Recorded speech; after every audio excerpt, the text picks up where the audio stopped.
All right, peace. So today let's talk about God's wife. Because as you can see in the picture, that's God's wife right there being carried by a white man. And further observation makes me think it was being imported from outside, possibly Europe. And I see an entourage of my fellow black people. But in the first place, there's a statue. And whatever people decide to do with the statue is none of my business. Because I'm a free thinker, I don't judge what people do. But where I have a problem as someone who grew up from Christianity is the fact that in church we're constantly being told that yenananum suma bosom. Sa asem na meti ana ha me pa. Yenananum esuma bosom. Abosom yeden. Abosom are statues, idols. And most of these idols our ancestors made were either from carved wood or sometimes from molded clay or stones, trees, anything that was in the environment they could relate to. And then throughout our lives in church, we were being told that these things were idol, abosomsem. So we should do away with it and just look up to heavens where we only see the blue skies and then assume there's a savior sitting up in there who sent his only begotten son.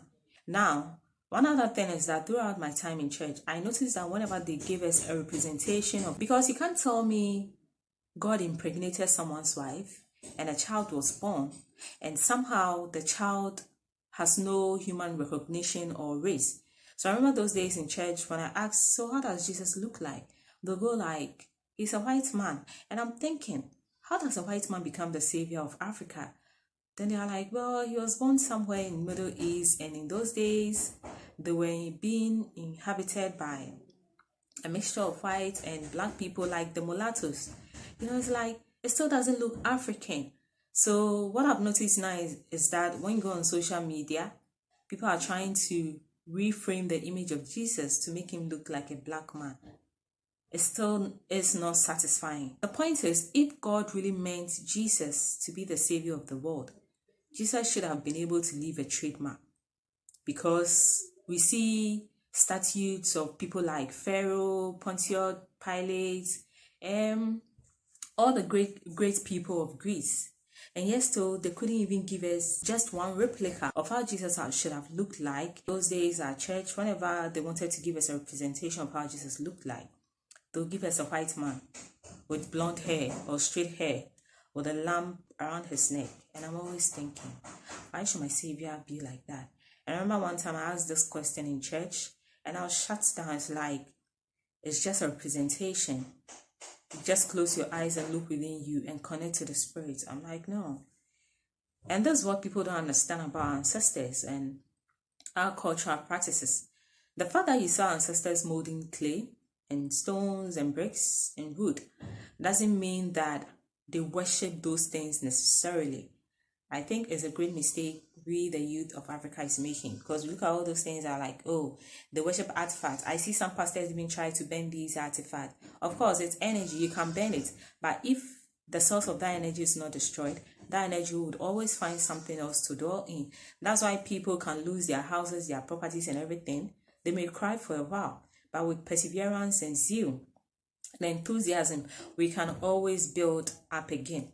One other thing we don't also realize is that during colonial era, when they brainwashed us to think our ancestral ways are evil, our idols are useless and all that, the other ones that were able to ship to the Europe up to now, when you go there, they have beautiful museums where they have placed all these things and it's generating money for them.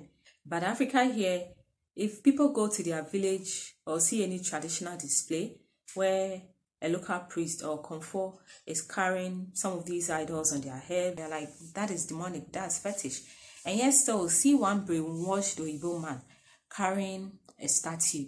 I don't know whether it has to do with the presentation and the fact that Jesus Mary is painted in white. Of course, in our traditions and cultures, it's the same thing as seeing our comfort adorned in either white clay or powder. It's the same thing, there's no difference, because white stands for purity, cleanliness, new hope, new beginnings and all that. So somehow Africans grew up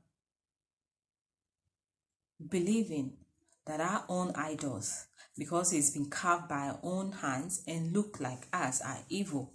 However, the idol that looks like a white man that has been transported through the plane to arrive in Africa is okay. So you go to the Catholic churches, you see these statues, and you see black man, Bibini, Obibini, Madam Fuibek, Ejimi. Why statue dear Okotoho, and Udini de Manu soon Kawa Semachreno. How different is that from our own culture, where we also have statues and we believe it embodied energy such that if we spoke before these altars and statues, our heart desires will be met. It's time we wake up, we'll set up in Sianyansa. Na Bibini we Jimmy too much. It's bad, it's terrible. Let's wake up.